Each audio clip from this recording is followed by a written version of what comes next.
Ahí está grabando. Bueno, comenzamos. Arranco entonces. Bueno, desde ya, muchísimas gracias por la invitación. Eh, Espero que les resulte útil. Cualquier cosa igual me pueden parar, me pueden preguntar. La idea es que si se puede hacer dinámico está bueno.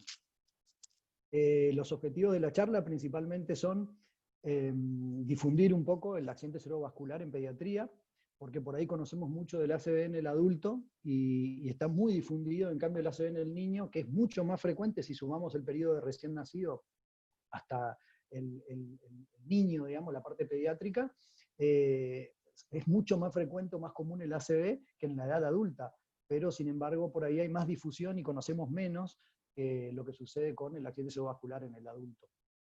Y desde el punto de vista epidemiológico, el accidente cerebrovascular está dentro de las primeras causas de muerte, principalmente en el primer año de vida. El ACV pediátrico se acerca en la incidencia a la de los tumores cerebrales, con 3 a 8 por 100.000 niños por año, y justamente el ACV perinatal es la principal causa de parálisis cerebral conocida, el accidente cerebrovascular del recién nacido, el ACV perinatal. A su vez, es uno de los motivos más comunes después de la encefalopatía hipóxico-isquémica de convulsiones neonatales. Por eso, y también está descrito, está considerado una de las principales causas de aborto, por eso es importante el reconocimiento del accidente cerebrovascular. Esto para hacer digamos, un plan, una guía de cómo vamos a encarar la charla. El accidente cerebrovascular se puede dividir de acuerdo a la naturaleza en isquémico o hemorrágico. Yo me voy a ocupar del isquémico. El accidente cerebrovascular hemorrágico es de naturaleza neuroquirúrgica, por el neurocirujano. Yo me voy a ocupar del isquémico, que es el de naturaleza neurológica, el que nos ocupamos los neurólogos. A su vez, al accidente cerebrovascular isquémico lo vamos a dividir al del niño en el stroke perinatal, que es el que vamos a ver primero, que sucede entre la semana 28 de gestación hasta el primer mes de vida, y después vamos a hablar del ACV pediátrico, que es el que sucede después de esa edad. Ambos van a poder ser arteriales y venosos. Entonces, desde el punto de vista, vamos a empezar con el accidente cerebrovascular perinatal, el stroke perinatal. Como les contaba recién, es la principal causa de parálisis cerebral conocida, o sea, de encefalopatía motora conocida, generando una hemiparesia congénita. Superaría la incidencia de accidente cerebrovascular al adulto si sumamos el del recién nacido con el del niño, y la incidencia varía de 1 a 2 por 4.000. O sea que es frecuente. Entonces podemos definir al stroke perinatal como una alteración focal del flujo sanguíneo cerebral entre la semana 28 de gestación y el primer mes de vida. Eso confirmado por neuroimagen o por neuropatología. Desde el punto de vista de qué importancia tiene, bueno, nos va a permitir detectar complicaciones durante el embarazo, que podemos llamar factores de riesgo para que esto suceda.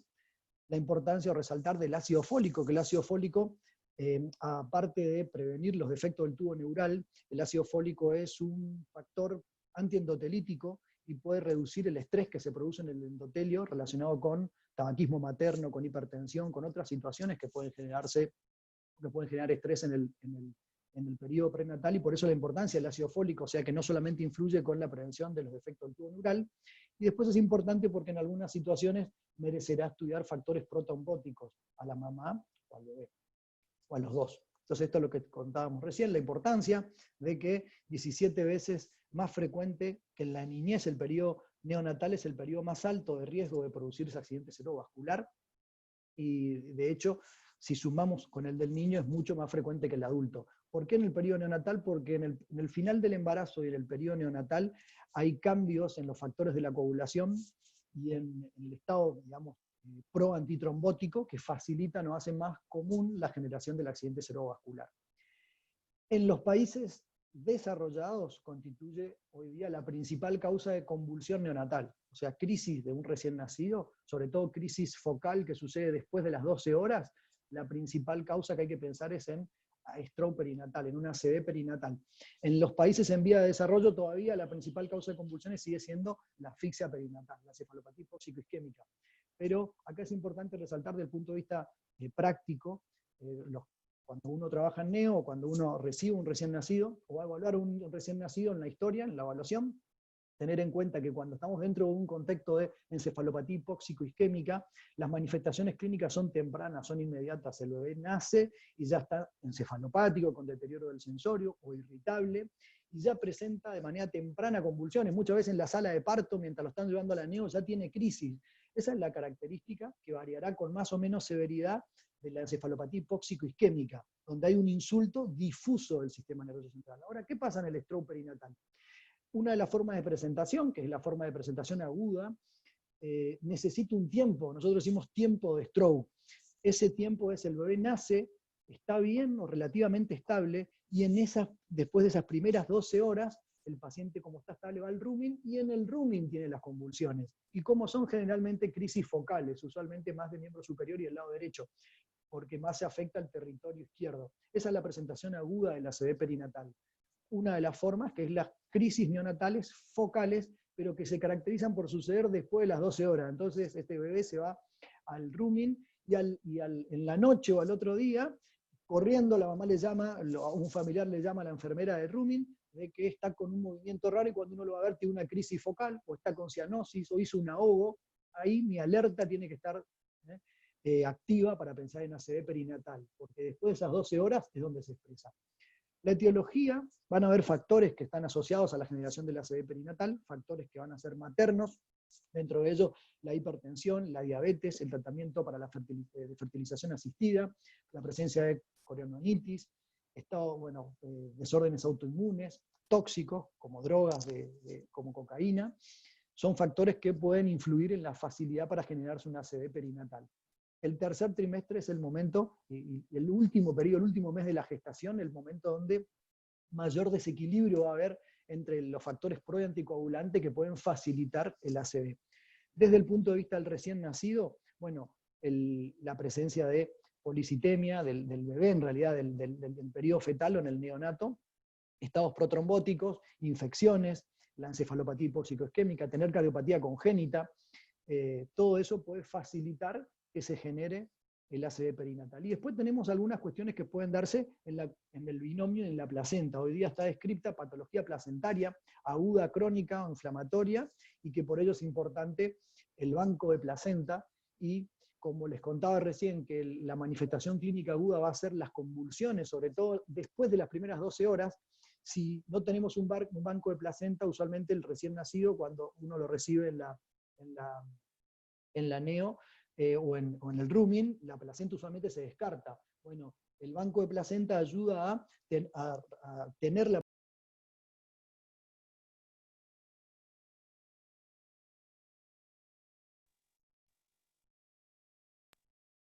¿Se escucha? Sí, sí, se cortó por un Ah, segundito, pero ahora se escucha. listo, listo, Dos listo. segundos, ahora sí. Bueno. De allí la importancia, como les contaba recién, del banco de placenta, porque a diferencia de un paciente con encefalopatía hipóxico-isquémica que rápidamente va a tener síntomas, el ACV perinatal en la manifestación aguda necesita un tiempo que llamamos tiempo de stroke hasta que se desarrolle. Entonces, si el bebé nace y al otro día tiene síntomas, la placenta ya se descartó y la placenta nos puede dar mucha información. De allí la importancia del banco de placenta. Dentro de los factores más conocidos, como les contaba recién, la corionitis, ser primigesta, rotura prematura de membranas ovulares, asfixia perinatal. Y dentro de los factores maternos, estos tres primeros son los más importantes: la diabetes, las enfermedades autoinmunes y a veces el consumo de algunos medicamentos como las drogas antiepilépticas que pueden favorecer que se generen el accidente cerebrovascular del recién nacido. Alteraciones gestacionales, problemas placentarios, trombosis placentaria, desprendimiento prematuro de placenta, polidramnios, se pueden asociar, y después productos relacionados con el feto, como les contaba recién, algunas alteraciones que pueden facilitar que se produzca un ACV en el recién nacido. La patogenia va a estar dada por alguno de estos factores que se van a combinar, que van a ser un trauma, la hipoxia, un estado protrombótico y la endotelitis o el daño endotelial consecutivo. Y acá vamos a tener 3 momentos de síntomas. Los síntomas prenatales, porque esto se puede producir, dijimos, desde la semana 28 de gestación hasta el primer mes de vida, entonces la mamá va a tener malestar, va a tener cambios en los movimientos fetales. Hoy día hay muchos cuadros que están asociados a cambios en los movimientos fetales, algunas formas, algunas enfermedades metabólicas en relación con el metabolismo del GABA, como el déficit de piridoxina, está descrito que puede dar convulsiones en el útero, entonces pueden haber cambios en los movimientos fetales, tener un ACV en el útero que haga el proceso del ACV en el útero puede cambiar los movimientos fetales. También muchos chicos con algunos trastornos del neurodesarrollo, como el trastorno por déficit de atención y hiperactividad, que en los primeros años de vida se asocian a trastorno de la regulación de la atención, también pueden modificar los movimientos fetales. Entonces esto es importante desde el punto de vista clínico para el interrogatorio, porque uno puede tomar información rica de la semiología de los movimientos fetales, la frecuencia y la intensidad. Entonces en el periodo prenatal pueden aparecer esos síntomas. A veces pueden pasar desapercibidos y la manifestación en la cual tengo que estar alerta es el laneo. El bebé que nació perfecto, que yo sé que tiene factores de riesgo, porque la mamá tiene o consume algún medicamento que me puede facilitar un estado protrombótico, porque hay antecedentes de coriomionitis, porque hay antecedentes de abortos espontáneos, o de bebés de bajo peso prematuros, o antecedentes de diabetes. Entonces yo tengo un paciente que ya tiene factores de riesgo. Entonces ese recién nacido que va al rooming o que está en el control de terapia intermedia y después va al rooming, tener en cuenta que si después de las 12 horas hace algún síntoma que llame la atención, como una crisis focal, un trastorno de la respiración o una obstrucción en la alimentación y hace como una O, una apnea, hipotonía, un cuadro de cianosis, o se empieza a poner un poco irritable, tengo que sospechar la presencia de que pueda estar cursando una ACV perinatal en la clínica aguda. Si estos síntomas pasan desapercibidos, el paciente después va a adaptarse a estos síntomas, van a desaparecer estos síntomas, el paciente se va a ir a la casa y el síntoma que va a venir después, alrededor de los 6, 8 meses, cuando empiece a manipular y a tomar objetos, es la hemiparesia, que va a ser leve, moderada, severa, y que ahí va a ir desarrollando lo que se llama una parálisis cerebral, una encefalopatía motora con hemiparesia congénita. Y allí el tiempo del diagnóstico va a variar. Es muy difícil en los primeros 6 meses, donde los chicos todavía no manipulan, hacer el diagnóstico ya tardío de una hemiplegia congénita, porque va a ser solo brachiocrural en el 90% de la ACV perinatal, o la injuria preperinatal se manifiesta solamente con hemiparesia que va a ser brachiocrural, no va a tomar la cara, no va a ser facio-brachiocrural como el ACV adquirido, producido en el niño ya. Va a ser brachiocrural en el 90%. Esa hemiparesia, en los primeros 6 meses, hay estudios con videoregistros que se puede manifestar con una discreta simetría en el movimiento de la muñeca, pero después es muy difícil y es muy poco probable que un familiar consulte en los primeros 6 meses. En la consulta va a venir después de los 6 meses, donde van a notar que hay una preferencia manual, lo que decimos nosotros, hay una menor iniciativa motora de una mano o de un hemicuerpo y un mejor control motor o una preferencia para usar la otra mano. Entonces ahí es importante hacer la consulta, que ahí va a haber que estudiar, que va a haber que hacer la neuroimagen, y sobre todo ahí, recuerden que en los primeros 3 años de vida no hay preferencia manual, todavía la lateralidad hemisférica no está organizada, entonces los niños en los primeros 3 años de vida utilizan las 2 manos por iguales. Entonces, el uso preferencial de una mano antes de esa edad es altamente sugestivo de una hemiparesia leve y hay que estudiar si no hay una alteración como una ACV. En un grupo de pacientes que estudiamos o que seguimos que estudiamos en el hospital y que evaluamos, que consultaron por hemiparesia, lo que vimos es que la edad de inicio es después del año. O sea, el promedio de los pacientes que si no los detectamos en el periodo neonatal, por ejemplo, y tuvieron una ACV perinatal, van a venir a la consulta después del año con una hemiparesia al promedio 15 meses, y tengan en cuenta que el periodo para rehabilitar el control motor más importante son los primeros 2 años de vida, donde se está mielinizando la vía piramidal. Entonces hoy estamos llegando muy tarde a la consulta, por eso es importante la detección temprana cuando los chicos tienen algún cambio en el rooming o en etapas neonatales. En general vienen a los 15 meses, la marcha, la mayoría tiene una adquisición de la marcha a los 20 meses, o sea que tiene una demora la adquisición de la marcha, y ese es el motivo por el cual vienen. Y la hemiparesia, en la mayoría de los pacientes, es leve. Bueno, esto va a depender de si el accidente cerebrovascular perinatal fue venoso o fue arterial. En general, el ACV perinatal arterial, como toma el territorio de la arteria cerebral media y afecta a la corteza, principalmente, dentro de los síntomas lo que puede dar es alteraciones cognitivas y convulsiones. En cambio, el ACV venoso usualmente toma las venas que son periventriculares, ahora vamos a ver eso, y entonces los síntomas que da son de sustancia blanca, son síntomas motores, dan hemiparesia, y por ello la demora por ahí en el diagnóstico es es mayor. Esto le contaba recién, los pacientes en general que tienen o que han sufrido un ACV perinatal de predominio, el ACV está en topografía de la arteria cerebral media izquierda, que irriga los 2/3 anteriores del cerebro. Fíjense este infarto, esta imagen ya de un infarto consolidado que es córtico, subcortical, pero principalmente cortical, respeta un poco algunos de los anillos de la base, pero principalmente cortical. Le va a condicionar una hemiparesia contralateral, que va a ser brachiocrural. Fíjense que la cara está respetada, porque justamente el ACV fue perinatal, y por la inervación bilateral del facial no se afecta cuando es congénito, cuando es preperinatal. Podemos ver la mano, como ven acá, y la postura, y de hecho uno puede estimar la severidad de la hemiparesia. Cuando el paciente no puede abrir la mano, decimos que la hemiparesia es severa. Cuando puede utilizar la mano para abrir y cerrar, pero no usa los dedos de manera independiente, decimos que la hemiparesia es moderada. Y cuando puede utilizar los dedos de manera independiente, decimos que la hemiparesia es leve. Esa es la clasificación de Scope de la severidad de la hemiparesia. Entonces la severidad va a depender de que tome o no sustancia blanca. Los síntomas motores van a estar dados principalmente cuando el ACV afecte la sustancia blanca, sobre todo, la sustancia periventricular. Eso es más común en el ACV venoso. En cambio, esta imagen que vemos acá es característica de un ACV arterial, de la arteria cerebral media, y como toma corteza, tiene posibilidades de tener convulsiones, y como toma también un poco de sustancia blanca, va a tener hemiparesia.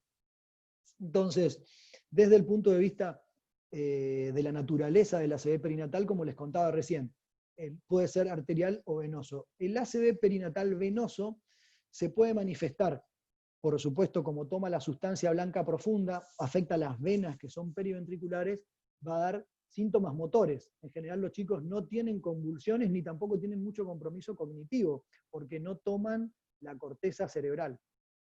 Entonces acá tenemos fibra de sustancia blanca, van a ver en esta imagen una ventrículomegalia con esta imagen de porencefalia, este quiste, este hueco que hay acá en el cerebro a nivel de la zona lentículo estriada. Esto es la imagen característica de un infarto venoso. ¿Qué sucede muchas veces? Muchas veces lo que sucede es que este infarto venoso es hemorrágico, y en realidad lo que sucede es, hay una isquemia, el trombo que genera esa obstrucción después reperfunde, y lo que se puede producir es un sangrado. Ese sangrado se reabsorbe, y entonces lo que uno puede encontrar es esta imagen ya en un niño cuando viene a la consulta con hemiparesia, o lo único que puede encontrar a veces es ventrículomegalia. Fíjense como vemos acá, solamente uno puede ver una ventrículomegalia unilateral. Entonces estoy viendo a un niño que tiene un año y medio, que consulta por retraso madurativo motor con asimetría motora, le pido una tomografía y me informan y veo una ventrículomegalia unilateral. Bueno, lo que puedo inferir es que tuvo un ACV perinatal venoso. La ecografía en un lactante, que lo veo a los 6-7 meses porque viene para una evaluación, porque también no se está sentando, tiene una asimetría motora, le logran hacer una ecografía, asimetría ventricular, ventrículomegalia de un unilateral, tengo que pensar en un ACV venoso, que cursó toda la evolución y lo que generó fue un agrandamiento porque esta cavidad se terminó uniendo al ventrículo. Entonces, el stroke perinatal venoso, como toma estructuras profundas, da solamente hemiparesia usualmente, y el diagnóstico es más tardío, porque hasta que reconozcamos la hemiparesia, digamos, a llegar hasta los 15 o 20 meses, sobre todo si es leve. El arterial, acá vemos una imagen de una tomografía, como les contaba recién, pensarlo principalmente cuando es de la arteria cerebral media izquierda, porque por asimetría de flujo, principalmente los eventos tromboembólicos son generados en el sistema arterial anterior izquierdo, la cerebral media izquierda. Entonces acá vemos un compromiso que es córtico subcortical, y que respeta un poco la sustancia blanca periventricular. Esta es una imagen característica de un ACV arterial. De un ACV arterial. Acá el paciente va a tener, como afecta la corteza, compromiso cognitivo, o sea que va a tener una discapacidad intelectual, va a tener o tiene más posibilidad de tener convulsiones. Entonces, en general, la consulta ya llega tempranamente, porque más allá de que detecten o no la simetría motora, la familia va a detectar o va a presentar convulsiones que van a determinar el diagnóstico más temprano. En la angio vamos a encontrar que toda esa zona desarrolla menos, desde el punto de vista de la angiogénesis vascular, va a tener menor desarrollo vascular. Esta es la arteria cerebral media, esto es una angioresonancia, este es el sifón carotidio, acá está dando sus ramas, y acá vemos cómo está dando la arteria cerebral media y cómo tiene menor desarrollo de terminales, a diferencia del lado derecho, en un paciente con un stroke arterial. Entonces, esto es una publicación de Adam Kirton, que es el que más estudia porque ha estudiado el ACV perinatal, pone acá, compara dos ejemplos, un ejemplo de un ACV arterial perinatal, ¿no? Córtico subcortical, y cómo la imagen del venoso puede ser tan discreto que lo único que vemos es una ventrículomegalia unilateral. Así que alerta la ventrículomegalia unilateral porque puede ser sugestivo de un antecedente de ACV venoso. ¿Por qué me interesa saber si es arterial o venoso? Porque el ACV perinatal venoso demoro más en el diagnóstico. Acá van a ver el momento en que los padres consultan porque notan algo raro cuando hay una ACV perinatal, tanto para el arterial como el venoso. Van a ver cuando los padres se dan cuenta de algo, cuando el médico se da cuenta. Para el arterial lo hacemos más temprano, entre los 6 y 8 meses, por la asimetría motora, por la posibilidad de convulsiones. Entonces el diagnóstico llegamos para el año. En cambio el venoso se demora más, porque como no tiene convulsiones y compromiso cognitivo, usualmente la asimetría motora se detecta más tarde, usualmente cerca de los 18 o 20 meses. Como les contaba recién, la posibilidad de tener crisis es más común en los pacientes que tienen antecedentes de ACV arterial, a diferencia del venoso, que no tiene. Entonces, el diagnóstico va a ser más tardío. ¿Por qué la importancia del reconocimiento temprano? Porque la posibilidad de rehabilitación y la respuesta en la rehabilitación va a ser mucho más probable en los chicos que tienen un diagnóstico temprano. Imagínense si puede empezar kinesiología y terapia ocupacional y la rehabilitación a los 6, 7 meses de edad, tiene hasta los 2 años una ventana de tiempo del periodo de oro para recuperar y mejorar su control motor. Si tenía una hemiparesia severa, pasar a moderada, y si tenía una hemiparesia moderada, pasar a una hemiparesia leve. Entonces, eso por un lado. Desde el punto de vista de la evaluación, como les contaba hoy, de la placenta, está descrito hoy, está estudiado en chicos que han tenido accidente cerebrovascular perinatal, la placenta. Bueno, ¿qué se sabe de la placenta? Bueno, la placenta puede tener 3 patologías, por eso es importante el banco de placenta.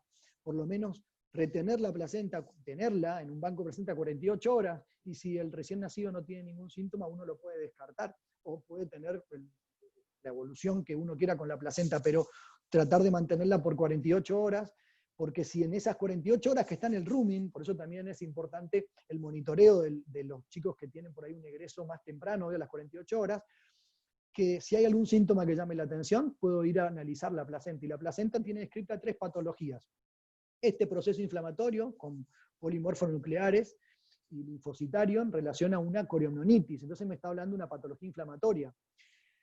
Esta imagen, donde se puede encontrar en la placenta, en un preparado de placenta, una imagen de un trombo, una patología tromboembólica. Entonces acá me puede sugerir una alteración de la vascularización o un estado protrombótico, ya sea materno o del bebé. Entonces ahí tendré que estudiar síndrome antifosfolipídico, buscar anticoagulante lúpico, FAN, anti-DNA, anticardiolipinas, ver la posibilidad de que pueda detectar si hubo un estado protrombótico solamente estacional transitorio durante este periodo de la gestación, o hay una predisposición en la mamá y voy a tener que prevenir otros embarazos con antiagregación o con anticoagulación.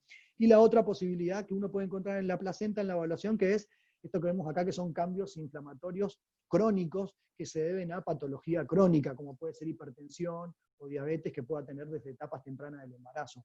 Entonces de allí la importancia de el estudio de la placenta y el banco de placenta sobre todo. ¿Por qué es importante la temprana intervención y el diagnóstico temprano? Porque bueno, yo puedo mejorar las posibilidades y el pronóstico de los pacientes cuando más temprano intervengo. La mitad de los chicos pueden permanecer con un déficit neurológico y con epilepsia secundaria a esa injuria generada por el ACV. Y hasta 1/3, 2/3 tienen trastornos sensoperceptivos o el neurodesarrollo a nivel del lenguaje, a nivel cognitivo, a nivel de la conducta. O sea que la posibilidad o el pronóstico en este sentido puede estar limitado si yo no hago el diagnóstico temprano. De allí la importancia del diagnóstico temprano. Desde el punto de vista del procedimiento diagnóstico va a depender de si estamos en la fase aguda, en la neo, donde el paciente tiene síntomas y yo lo detecto. Entonces ahí yo tendré que ir a buscar factores que puedan haber generado el ACV, si hay infección, si el paciente está en la neo y tiene cateterismo o venopunturas, ir a buscar sitios de tromboflebitis, recordar que la comunicación interauricular, el foramen oval está permeable en el primer mes de vida, entonces hay un shunt natural de derecha a izquierda y que se puede generar un proceso de embolia, digamos, derecha-izquierda, a partir de tromboflebitis de superficie, a partir de cateterismo umbilical o de procedimiento de estrés en el recién nacido. Tengo que ir a descartar que no haya una cardiopatía congénita que haya generado en esta fase aguda el debut y haya generado un accidente cerebrovascular. Entonces va a necesitar hacer un ecocardiograma y va a necesitar la neuroimagen para confirmar el stroke, ¿no? Entonces, por supuesto que si ya estamos en un periodo más adelante donde el paciente ya consulta por hemiparesia, por ahí la prioridad va a ser estudiar la neuroimagen para ver y confirmar si es arterial o es venoso, mientras uno ya va comenzando el tratamiento de rehabilitación. El tratamiento en las etapas agudas, en las fases agudas, las medidas generales son las más importantes. O sea, si estamos ante un paciente que está haciendo una crisis focal, que está debutando en la etapa temprana, en la neo, con clínica, su accidente cerebrovascular perinatal, bueno, va a haber que mantener adecuadamente su presión arterial, su frecuencia, su temperatura, su hidratación, el control de la glucosa, el equilibrio hidroelectrolítico, frenar las crisis. Todas esas maniobras ayudan a limitar, digamos, la extensión de la injuria o del ACV en la etapa aguda. Funcionan como medidas neuroprotectoras. Después, lo que uno va a evaluar es si, desde el punto de vista del estudio de los factores, hay que estudiar a la mamá, hay que estudiar al recién nacido, si es que no encontramos sobre todo causas cardíacas, porque no hay una cardiopatía congénita que pudo haber generado la embolia, bueno, habrá que estudiar factores protrombóticos, tanto en la mamá como en el bebé, para descartar la posibilidad de una recurrencia. La posibilidad de recurrencia, principalmente hoy, el principal factor de riesgo de recurrencia está dado por las cardiopatías congénitas. O sea que si yo no encuentro cardiopatías congénitas, la mayoría de los chicos tienen un riesgo de recurrencia muy bajo. De los niños que vuelvan a tener otro ACV es bajo, pero si la mamá tiene un estado protrombótico es importante que uno lo pueda identificar porque sí tiene riesgo de volver a tener un embarazo con un ACV perinatal o tener un aborto espontáneo. Entonces aquí la importancia de la detección. El pronóstico, bueno, como les contaba hoy, es una de las principales causas también de aborto, el ACV perinatal. La mortalidad puede llegar al 50% del ACV que sucede en el tercer trimestre, y ya en el recién nacido la mortalidad baja al 10%. Hoy a todo esto, antes se hablaba de ACV fetal, ACV perinatal y ACV neonatal. Hoy día se llama todo en conjunto accidente cerebrovascular perinatal, desde la semana 28 hasta el primer mes de vida.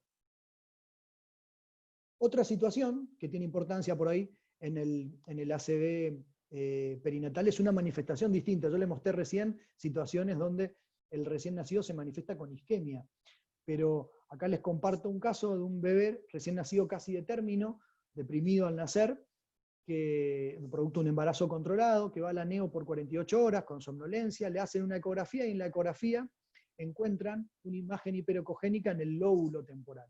Estudian esa imagen hiperecogénica, le hacen estudios de laboratorio, le hacen diferentes estudios y le vienen todos normales, le piden una resonancia, y en la resonancia lo que se ve es una hemorragia.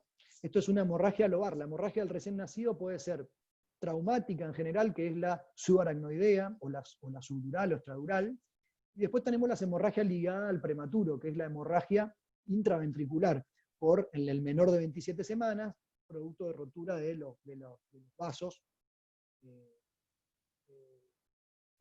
de los productos de la angiogénesis todavía inmadura a nivel de toda la zona periventricular. Otra situación es esta, que es la hemorragia intralobar. Fíjense cómo en esta imagen se ve la hemorragia dentro del lóbulo temporal derecho. Un recién nacido que después de ese periodo de depresión aguda, de esos síntomas tempranos, me estaba avisando que hizo un ACV, le hicieron la ecografía, encontraron la hemorragia. Bueno, ¿qué importancia tiene? Acá vemos en la resonancia incluso la detección de la hemorragia, pero tengan en cuenta esta imagen y la topografía, eso es muy importante para el diagnóstico, para el estudio de los pacientes con hemorragia del recién nacido, la topografía. Este clasifica como una hemorragia intralobar, está bien encapsulada, como van a ver, adentro del lóbulo temporal derecho. No tenía malformaciones vasculares, porque justamente la hemorragia intralobar no se asocia ni a trauma, no tiene que ver con ser prematuro, no tiene que ver con malformaciones vasculares ni con coagulopatías, que en general acá las coagulopatías se manifiestan como hemorragias bilaterales. La hemorragia cuando es lobar, yo tengo que pensar en que el paciente tuvo un ACV isquémico, ¿no? Sobre todo cuando la hemorragia es aislada dentro del parénquima, la principal causa es la transformación hemorrágica de un infarto arterial isquémico o de un infarto venoso. Entonces es probable que lo que yo estoy viendo es esa hemorragia lobar, pero en realidad lo que el paciente tuvo ahí es un ACV isquémico. Entonces es probable que este bebé tuvo un ACV perinatal isquémico que sufrió transformación hemorrágica. Entonces, porque por ahí uno se pone a estudiar coagulopatías, se pone a estudiar factores de la coagulación, por ahí uno piensa que hay un déficit de vitamina K, y en realidad las coagulopatías se van a manifestar con hemorragia, que van a ser bilaterales, que van a ocupar varias topografías, no van a ser solo lobares, sino que van a estar subaracnoideas, subdurales, intraventriculares. Entonces, tener en cuenta también que el ACV perinatal isquémico se puede manifestar en el recién nacido como hemorragia. A veces esta hemorragia sucede adentro del útero, entonces se reabsorbe, y lo que nosotros vemos es un quiste, una porencefalia o una ventrículomegalia, como les contaba hoy, pero el antecedente era una hemorragia, probablemente como una isquemia que sufrió transformación hemorrágica. Estamos hasta acá con ACV perinatal. ¿Alguna pregunta antes de empezar ACV del niño? No sé cómo vengo con el tiempo. No escucho a nadie, entonces... Venís bien. Bueno, no Venimos sé bien. si... porque ahora arranco con ACV en el niño. Eso fue perinatal. ¿Estamos? Bueno, me parece que desde el punto de vista del ACV pediátrico, desde el punto de vista práctico, ¿qué importancia tiene? Bueno, primero tener una idea de la circulación cerebral básicamente, de los sistemas, porque eso nos va a orientar a nosotros a la topografía del ACV del niño, del ACV pediátrico, aquel que sucede en el mayor de un mes hasta los 18 años. El cerebro está irrigado por un sistema anterior de sangre, que son las arterias carótidas, que llevan más o menos 700 mililitros por minuto de sangre, y un sistema posterior, que es el sistema vértebro-basilar. Esos dos sistemas tienen una autorregulación de su flujo para mantener un flujo constante a cambios de presión arterial. Entonces, la circulación anterior va a estar representada por la arteria cerebral, por la carótida interna, que a través de la cerebral anterior y la cerebral media va a irrigar sobre todo los 2/3 anteriores del cerebro, tiene la irrigación o el territorio más importante del cerebro. La circulación posterior, que va a estar dada por las arterias cerebrales posteriores y por todo el sistema vértebro-basilar, que va a irrigar el tercio posterior del encéfalo y el tronco cerebral. Y después vamos a tener la circulación de la médula espinal. La médula espinal tiene una circulación muy particular porque tiene terminaciones que son terminales, que se van a sumar a estas arterias, que son las espinales la espinal anterior y las espinales posteriores. Se le suman las arterias radiculares que van dando las intercostales, que dependen de acuerdo al nivel en el cual estoy, cérvico-torácico, abdominal, van a depender, la médula va a depender esta irrigación de la aorta, de la subclavia, de la subclavia, de la aorta torácica, de la aorta abdominal. Entonces eso hace que su irrigación sea muy, muy delicada.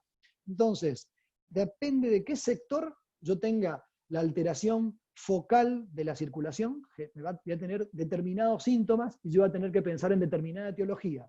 Entonces, esto es importante que tenga en cuenta como pediatra, digamos, para la asistencia de los pacientes. Esto es importante porque esto me da una orientación muy rápida. Entonces yo entiendo que la circulación cerebral está dada por un territorio anterior, las carótidas tienen relación directa con el corazón, entonces ya estoy orientando toda la patología cardioembólica del corazón a dónde va a ir. La circulación posterior, que está dada por las vertebrales, que se van a unir después, van a formar el tronco basilar y van a dar las cerebrales posteriores y van a irrigar la mitad posterior del cerebro, entonces iba a tener síntomas visuales, y alteración de la conciencia porque me va a irrigar el tronco, algunos pares craneales, el cerebelo, entonces va a tener ataxia cuando haya algún problema en la circulación posterior, y la circulación medular, donde la arteria principalmente involucrada, o la más sensible, es la espinal anterior en su segmento torácico, y la espinal anterior me irriga principalmente la mitad anterior de la médula, o sea que me va a dar síntomas motores y alteración sobre todo termoalgésica. Entonces esos van a ser mis principales territorios. Cuando hablamos de ACV en el niño, estamos hablando de una alteración focal del flujo sanguíneo relacionado a un territorio vascular y que se da entre el mes de vida hasta los 18 años. Acá les contaba recién y hacemos el correlato al territorio anterior, dependiente de la arteria carótida, irriga los 2/3 anteriores del cerebro. Entonces, si hay una alteración en este territorio, los síntomas van a estar ligados principalmente a la vía piramidal.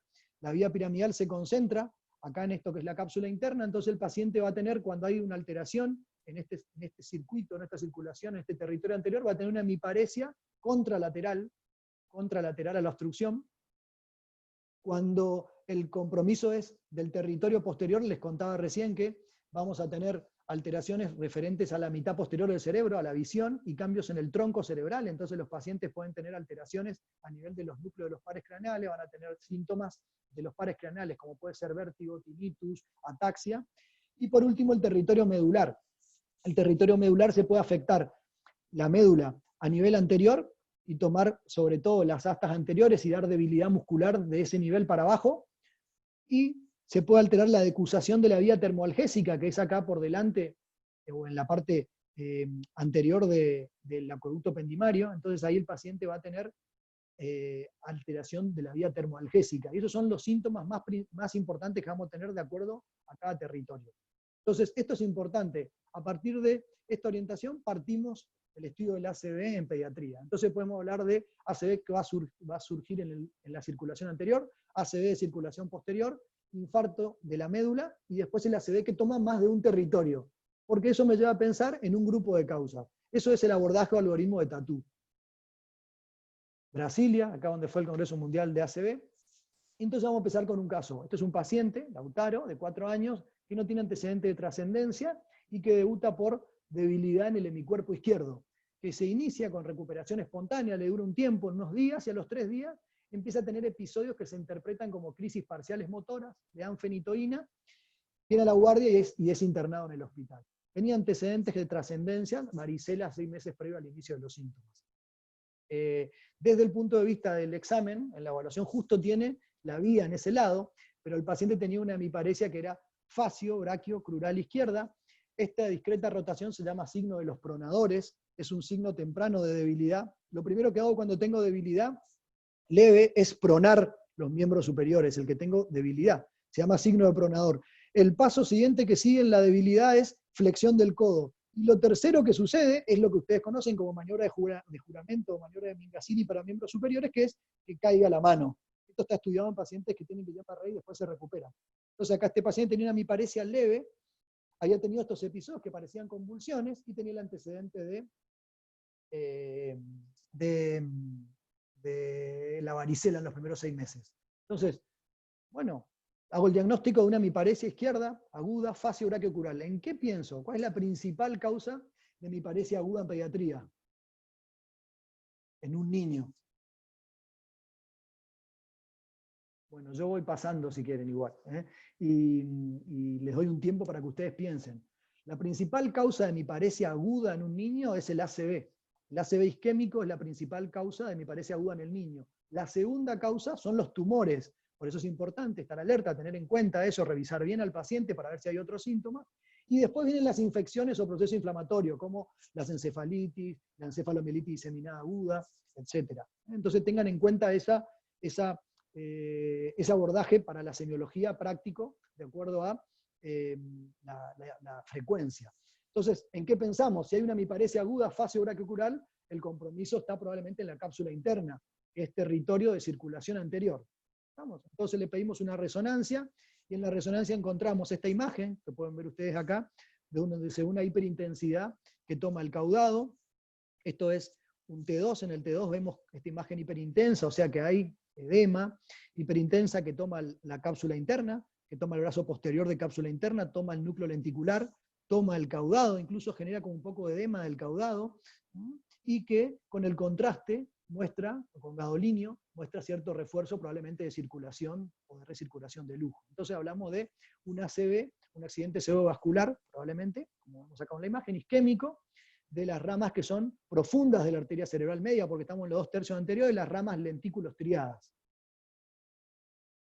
Le pedimos una angioresonancia, y en la angioresonancia lo que podemos ver es, fíjense acá en la arteria cerebral media derecha, vemos un arrosariado, una estenosis, comparen con el otro lado, van a ver como un afinamiento de la porción proximal de la arteria cerebral media, de la porción proximal de la arteria cerebral anterior, que no se ve en el otro lado. Acá hacemos un giro en la angioresonancia y podemos apreciar mejor la disminución del calibre del segmento proximal de la arteria cerebral media y de la arteria cerebral anterior. La carótida interna se ve perfecta en su sifón carotídeo. Entonces, con esos datos, lo que sospechamos es que puede haber la presencia de una angiopatía, de una vasculopatía, y aparte, con el antecedente de la varicela, de una angiopatía cerebral focal. Entonces acá se ve en la resonancia en una mejor imagen, una estenosis proximal de la arteria cerebral media y la arteria cerebral anterior. Sospechamos entonces un ACV isquémico arterial de territorio de arteria cerebral media derecha, de las ramas profundas, lentículos triadas, lo interpretamos como una angiopatía cerebral focal inflamatoria, y como tiene el antecedente de la varicela, esa zona que yo le mostré, estas zonas están inervadas por el trigémino. El trigémino le da la inervación a estas zonas, a la porción distal de la carótida interna, a la porción proximal de la cerebral anterior y la cerebral media. Le da la información del control motor de los vasos sanguíneos. El herpes se puede quedar en el ganglio del trigémino y entonces lo que puede generar es un proceso inflamatorio, vasculítico, digamos, y estar asociado a estos eventos de angiopatía cerebral focal. La angiopatía puede ser posinfecciosa, pero uno de los más conocidos y descritos es la posvaricela. Dentro de las medidas generales, tempranas son importantes, sobre todo mantener estables todos los parámetros que puedan hacer que empeore el infarto. ¿No? Tratar de recuperar la penumbra. ¿Cómo recuperamos? Con las medidas generales. Control de TA, control de temperatura, control de presión. No es buena ni la hiperglucemia ni la hipoglucemia. Medidas hidroelectrolíticas, frenar las crisis con anticonvulsivantes. En la etapa aguda, en la primera semana, se puede usar ácido acetil salicílico o heparina. Más allá de esa circulación de lujo que le vi, se puede usar. Y después de ahí uno puede definir por cuánto tiempo. Probablemente acá en este caso, que hay una arteritis, que hay una vasculitis, tengamos que usar por más tiempo. Si uno piensa que es una angiopatía post-varicela, post-infecciosa, transitoria, la mayoría entre los 6 meses y el año remite. Yo tengo que controlar con resonancia que eso remita, y es probable que tenga que mantenerse antiagregado por ese plazo de 1 año. Está en discusión los corticoides y también en discusión el aciclovir, porque se cree que si hay un antecedente claro de varicela, es muy probable que se pueda tratar una vasculitis, una angitis cerebral focal, transitoria, inflamatoria asociada a la varicela. Entonces, cuando tenemos una ACV del territorio anterior, como pasó acá, de la circulación anterior, que debuta con hemiparesia aguda, las causas que yo tengo que orientarme principalmente son, una de las primeras causas, la embolia cardíaca, que el paciente tenga una cardiopatía congénita o adquirida que haya hecho una tromboembolia, porque va a ir al sistema de la carótida y va a ir a la arteria cerebral media anterior principalmente. Las vasculopatías transitorias, posinfecciosas, como las angiopatías progresivas, como el molla-molla. También el traumatismo de cráneo leve, sobre todo en los menores de 2 o 3 años, es una causa frecuente de ACV, porque ahora vamos a ver lo que puede generar el traumatismo. Y la disección arterial, la disección de la arteria carótida, también es una causa de ACV de territorio anterior.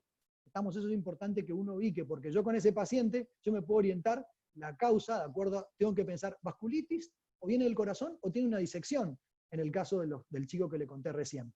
Entonces las arteriopatías son el 60 o 70% de los estrobos isquémicos de los niños saludables, tienen una arteriopatía. ¿Cuál es la importancia de identificar la arteriopatía, de reconocer ese arrosariado, ese bleeding, esa estenosis que le mostré recién en la imagen a nivel de la arteria cerebral media anterior y de la carótida? Porque yo tengo que ver la posibilidad de que eso sea transitorio, sea progresivo, y la posibilidad de recurrencia para prevenir la recurrencia del paciente, porque el riesgo de recurrencia es más alto, sobre todo en los primeros años. Si sospecho que hay una vasculitis que no es transitoria, focal, y que puede ser parte de una vasculitis sistémica, como el lupus o otra enfermedad, por ahí el paciente necesita otro tratamiento. Y si estoy pensando en una angiopatía progresiva como el molla-molla, porque tiene compromiso bilateral o algunos datos que ahora vamos a ver, la cirugía de revascularización oportuna. Entonces, ¿cómo sospechamos o cómo diferenciamos o qué cosas nos tienen que hacer dar alerta o alarma de lo que es una arteriopatía cerebral focal transitoria de una arteriopatía progresiva? Bueno, acá es un chico que no tiene antecedentes de otros infartos o lesiones previas, es un territorio profundo lentículo estriado. Como ustedes ven, la carótida se ve bien permeable, los vasos de gran calibre se ven bien, el tronco basilar, las arterias cerebrales, está muy limitado al segmento proximal M1 de la arteria cerebral media y la cerebral anterior, unilateral, no bilateral. Entonces, ahí tenemos que pensar que se trata de una angiopatía transitoria. Estos son ejemplos en la angiografía por sustracción digital, cómo se ve el arrosariado o bidding de las vasculitis posinfecciosa. Unilateral, fíjense que acá las carótidas se ven muy bien, este es el sifón carotidio y el arrosariado bidding. A veces hay que buscarlo con detalle para poder verlo. En general no informan eso en la neuroimagen. Hay que buscar en la angioresonancia y buscar uno, hay que hacerse el ojo y entrenarse. ¿Cuándo tengo que estar alerta? Cuando yo encuentro en la imagen signos de vasculitis progresiva, porque puede debutar como el paciente que le conté recién, pero encuentro En la imagen, por ejemplo, acá que hay una imagen de un infarto unilateral, fíjense que toma el territorio de la cerebral anterior, 2/3 anteriores del hemisferio cerebral derecho. Si miramos acá van a ver, acá vemos la carótida en el seno cavernoso, la izquierda, pero no vemos la carótida derecha, hay una oclusión vascular de gran calibre, eso es un signo de alarma. Si acá no hay una disección carotidia, alerta para arteriopatía progresiva, ejemplo, moya-moya. ¿Cuándo más? Cuando veo signos de compromiso bilateral, como si ustedes ven acá, van a ver que encontramos acá un polígono de Willis que está prácticamente desarmado. Encuentro una carótida interna izquierda, pero no encuentro la derecha. Este es el mismo paciente. No distingo la cerebral media, la cerebral anterior derecha, tampoco el segmento M1 de la cerebral anterior y la media izquierda. Entonces hay compromiso bilateral. Oclusión de grandes vasos, pensar en la arteriopatía progresiva. Entonces, en esta paciente que tiene una enfermedad de moya-moya, el compromiso vascular va a evolucionar de manera bilateral, con infartos bilaterales, algunos infartos que pueden ser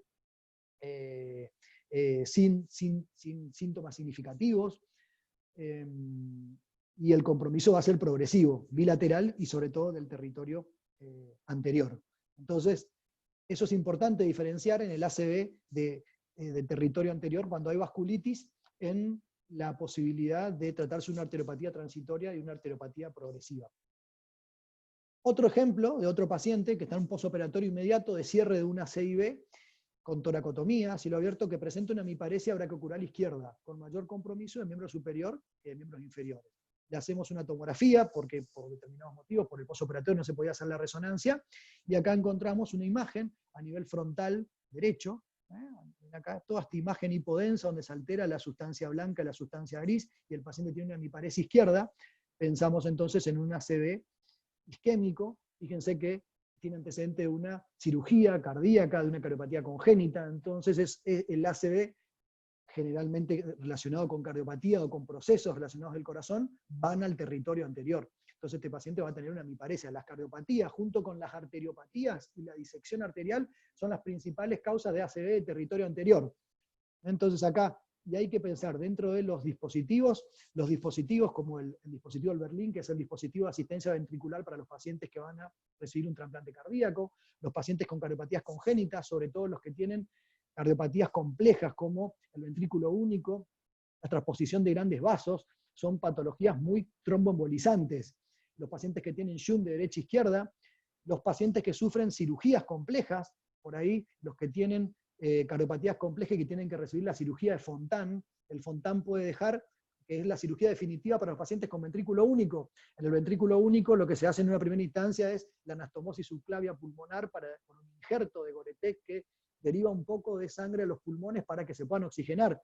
Cuando el bebé puede crecer y el pulmón tolera esa sangre para oxigenarse, se agrega el glen superior, glen inferior, que significa derivo la sangre de la vena cava hacia los pulmones, primero de una vena cava y después el glen inferior de la otra vena cava. Y después de eso se hace la cirugía definitiva, que es el Fontan, donde se separan los dos ventrículos, se genera una independencia de los dos sistemas, del sistema pulmonar y a nivel sistémico de circulación, y ahí queda el muñón de la pulmonar, que es esto que ustedes ven acá, y eso puede ser una fuente de tromboembolia. El Fontan puede tener también, la cardiopatía que ameritó la cirugía de Fontan, también puede tener comunicaciones interventriculares. Entonces esas son patologías muy tromboembolizantes. El uso de circulación extracorpórea. Entonces, las cardiopatías son fuente frecuente de tromboembolia y van a ir al territorio anterior. Este también es un paciente en posoperatorio con esta gran imagen acá en la tomografía. Le muestro tomografía porque este paciente, por ejemplo, tuvo una evolución, se falleció. Entonces, lo que se puede hacer muchas veces en cuidados críticos es tomografía y por ahí no se puede acceder a la resonancia. Acá van a ver una imagen hipodensa que ocupa 2/3 del territorio anterior de la cerebral media. Cuando se toma 50% del territorio de la arteria cerebral media, hay mucho riesgo de que eso genere un edema muy importante, que genere obstrucción del ventrículo, desplazamiento, herniación del uncus y genere una hipertensión endocrinal. Eso se llama infarto maligno.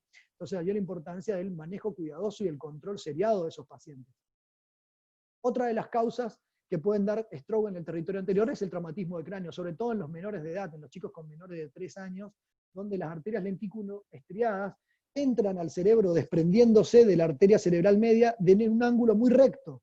No tienen la angulatura que va generándose con el crecimiento cerebral. Entonces se golpean la cabeza lloran, hacen un vasoespasmo, vasoconstricción y pueden hacer un ACV isquémico. Y la otra situación es esta, un paciente de 9 años con hiperinmunoglobulinemia E. La hiperinmunoglobulinemia E es una inmunodeficiencia que se asocia a infecciones repetidas. Las infecciones repetidas generan vasculitis. Las vasculitis me vuelven más sensibles a generar ACV. ¿Qué trascendente tiene este paciente que les comparto? Empieza con cefalea frontal de intensidad severa, como nunca tuvo, 7 días de evolución y con una irradiación cráneo-cervical, alerta. Los dolores funcionales de cabeza, la mitad anterior del cráneo. Cuando me duele la mitad posterior del cráneo, alerta, tengo que pensar en algo orgánico, meningitis, tumor o esta situación. Entonces acá un dolor que es cráneo-cervical muy severo como nunca tuvo. Vómitos, déficit visual y es internado. Ahí uno piensa en una hemorragia, un tumor que se complicó. A las 24 horas el paciente presenta una hemiparesia facio-braquiocural izquierda, o sea, tenía una hemiparesia facio-braquiocural izquierda, o sea que hizo un ACV derecho, pero comprometía los pares craneales bajos del lado derecho. O sea, tenía una hemiparesia facio-braquiocural izquierda con pares craneales del lado derecho. Entonces, le hicimos una resonancia y muestra esta imagen de este infarto en territorio de la arteria cerebral media derecha, que fíjense cómo ocupa más del 50% del territorio de la arteria cerebral media. Este alerta, porque puede dar mucho edema y hacer infarto maligno. De hecho, este paciente se muere por un infarto maligno. En la angio, lo que vamos a ver es esto. Fíjense que acá no vemos la carótida interna.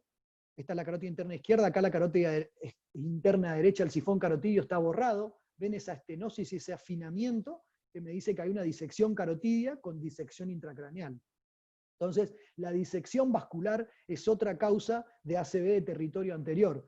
Y acá el compromiso de los pares craneales es porque la arteria carótida, al estar disecada, inflamada en el cuello extracraneal antes de entrar al cerebro, y está en contacto con los pares craneales bajos del lado derecho del paciente, les generó irritación a los pares craneales bajos, y entonces por eso se paralizan y el infarto es del otro lado.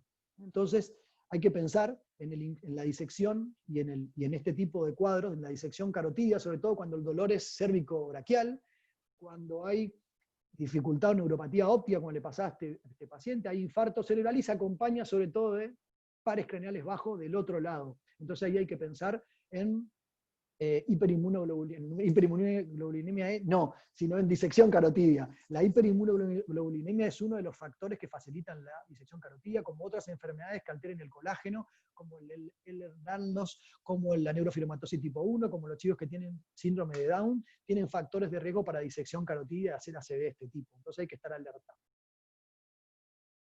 Otros procedimientos que pueden facilitarlo son giro brusco de cabeza, tos, vómito intenso, hacer algún tipo específico de kinesiología.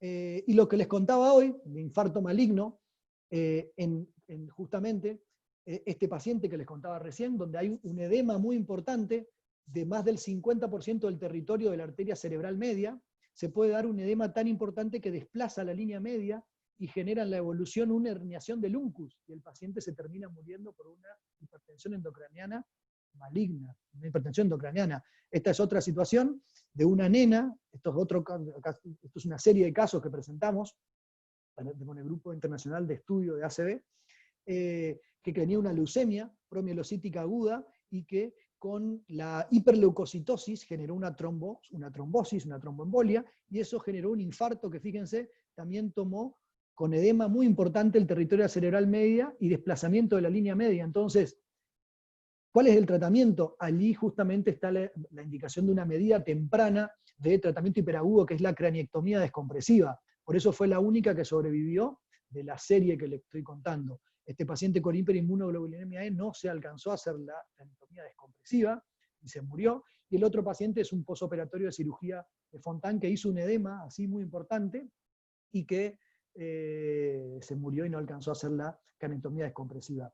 Entonces, ¿cuándo hay que estar alerta? Tengo que estar alerta y hacer un control cuidadoso en los pacientes que tienen una condición severa, ejemplo acá, disección carotidia, ejemplo acá una leucemia con una hiperleucocitosis, ejemplo el paciente con una cirugía cardíaca, un posoperatorio de cardiopatía compleja, son pacientes con cuadros graves, factor de riesgo para edema maligno, para infarto maligno.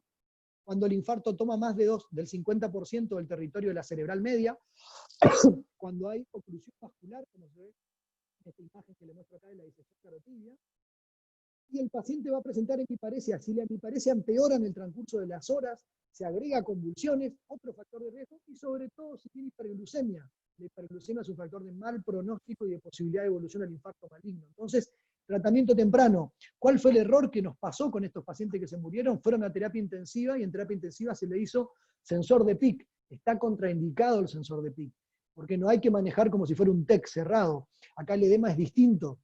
Entonces, no está indicado el sensor de PIC, es una maniobra que retrasa la craniotomía descompresiva. Entonces, un paciente con edema importante, con más de 2/3 de compromiso del territorio de la cerebral media, con más del 50%, con una condición severa de base, tomografía seriada, control seriado de imágenes, control clínico, que no empeore la hemiparesia, que no haya hiperglucemia, que no tenga convulsiones, porque la pronta intervención con craniotomías compresivas le salva la vida. La mortalidad es el 80% cuando hay un infarto maligno.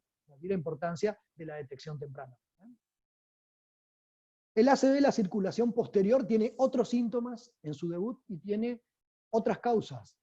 El ACV de circulación posterior se va a manifestar con síntomas de tronco, ataxia, cefalea, alteración del sensorio, alteraciones visuales, y acá están los principales síntomas. Yo voy a sospechar cuando el paciente va a tener trastorno del sensorio, puede tener vértigo, mareo, ataxia, lo que principalmente tiene, y dolor de cabeza. Le hago la imagen y en la imagen voy a ver alteraciones en territorio de la cerebral posterior o el tronco basilar. Acá como en este infarto que se ve hemiprotuberancial, como en este infarto con alteración de la arteria cerebelosa que afecta los dos hemisferios cerebelosos. Y acá principalmente una de las principales causas son las disecciones de las arterias vertebrales, que también se dan en situaciones bruscas de cabeza y de cuello. Entonces hay que estar alerta a eso. Esta es una angio donde se ve una obstrucción distal de esto que es la arteria basilar. Entonces hay que pensar en ese grupo de síntomas. Fíjense que acá no hay hemiparesia, y fíjense que acá las causas son distintas. Acá no hay cardioembolia, no hay arteritis usualmente, sino que acá tenemos que pensar como causa disección arterial, hipertensión, me va a dar infarto del territorio posterior, un traumatismo. ¿Qué más? El shock hipovolémico, cuando hay un paro cardíaco, cuando hay un shock hipovolémico me va a dar stroke del territorio posterior, cuando hay meningitis me va a dar stroke del territorio posterior. Entonces es importante que uno lo tenga en cuenta porque es difícil diagnosticar, porque tengo que pensar en otras causas y porque tiene un riesgo de generar rápidamente, como es un compartimiento muy estrecho, hipertensión endocraniana. Bueno, tengo otro caso para... ¿Cómo venimos con el tiempo? ¿Sigo o ustedes me avisan? Venís bien, una Seguimos. hora, pero podemos continuar, me parece. ¿Una hora llegó? Sí, un poquito menos, Ah, y aproximadamente. bueno, porque si no yo me voy y le meto un poco más rápido. Bueno, les comparto este caso para seguir. Vimos ACV de territorio anterior, ACV de territorio posterior, y ahora les presento a este paciente. Un paciente de 13 años que empieza con debilidad de miembros superiores que se va instalando de manera aguda. A las horas después de que se subió a un árbol a buscar algo y se cayó, esto evoluciona con debilidad de miembros inferiores y le genera cuadriparesia que altera la marcha. El paciente consulta por una cuadriparesia flácida con alteración de esfínteres y que tenía una anestesia termoalgésica. ¿En qué piensan? Paciente que debuta en horas con cuadriparesia flácida con alteración termoalgésica solamente, el resto de la sensibilidad estaba conservada.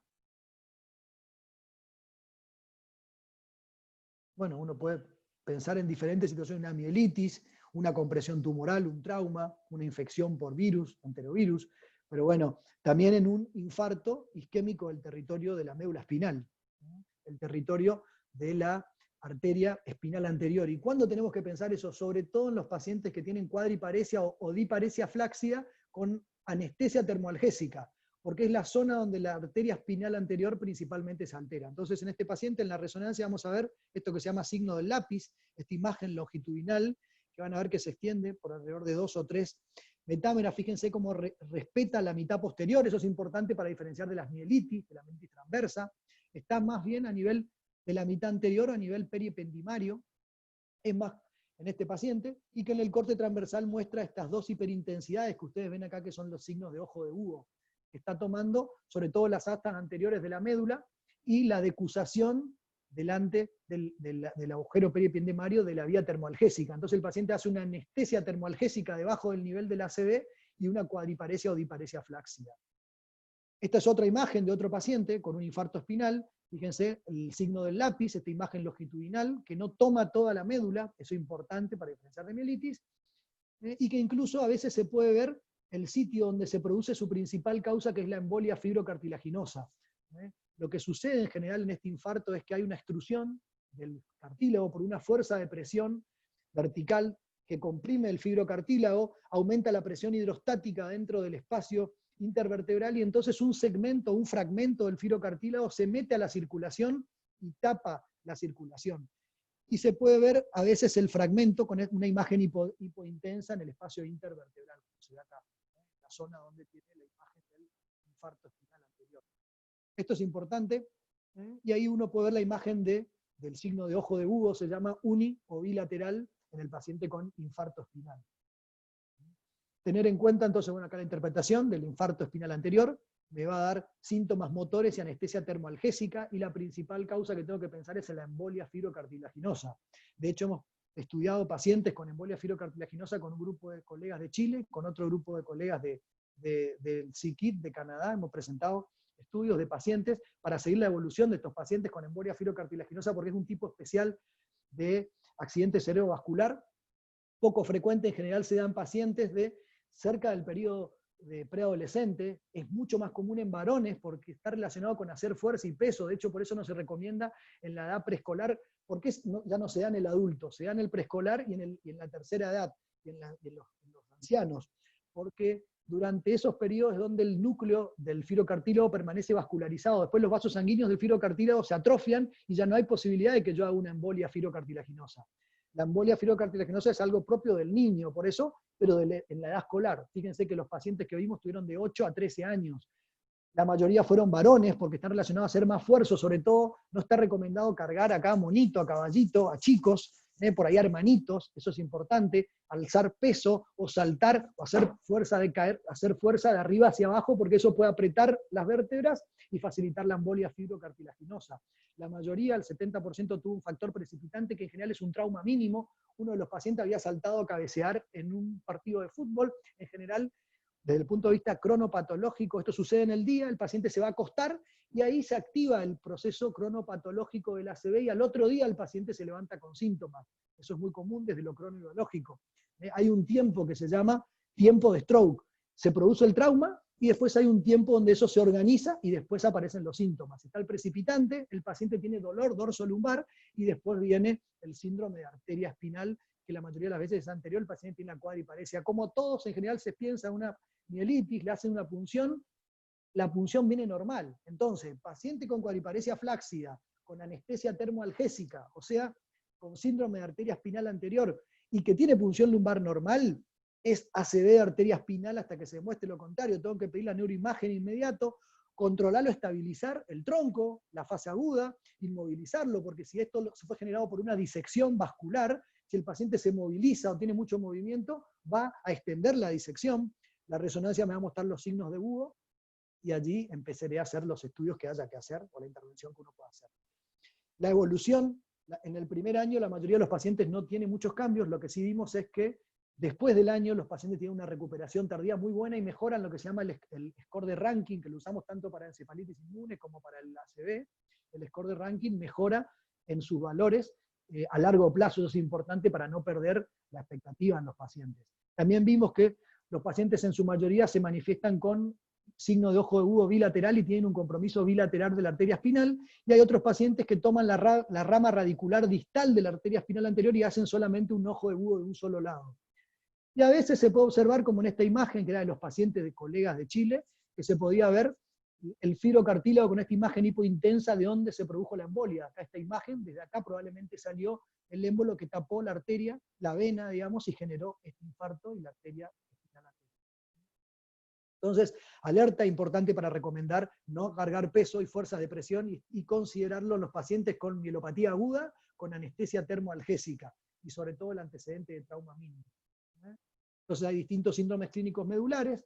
Pensar que cuando hay una ACV de isquemia con isquemia medular, una ACV medular la principal causa es la embolia fibrocartilaginosa. ¿Qué otras causas puede haber? También tuvimos un paciente que por una hemoptisis masiva se tuvo que hacer una embolia, y producto de la embolia pulmonar hizo como complicación una lesión de la arteria, también espinal, y también tuvo lo mismo. A veces el cateterismo lo puede generar, ¿no? Pero la causa por lejos que más es la más frecuente es la embolia fibrocartilaginosa. También describimos la incidencia, porque no había ningún trabajo que describa la incidencia en embolia fibrocartilaginosa, la cual es muy baja.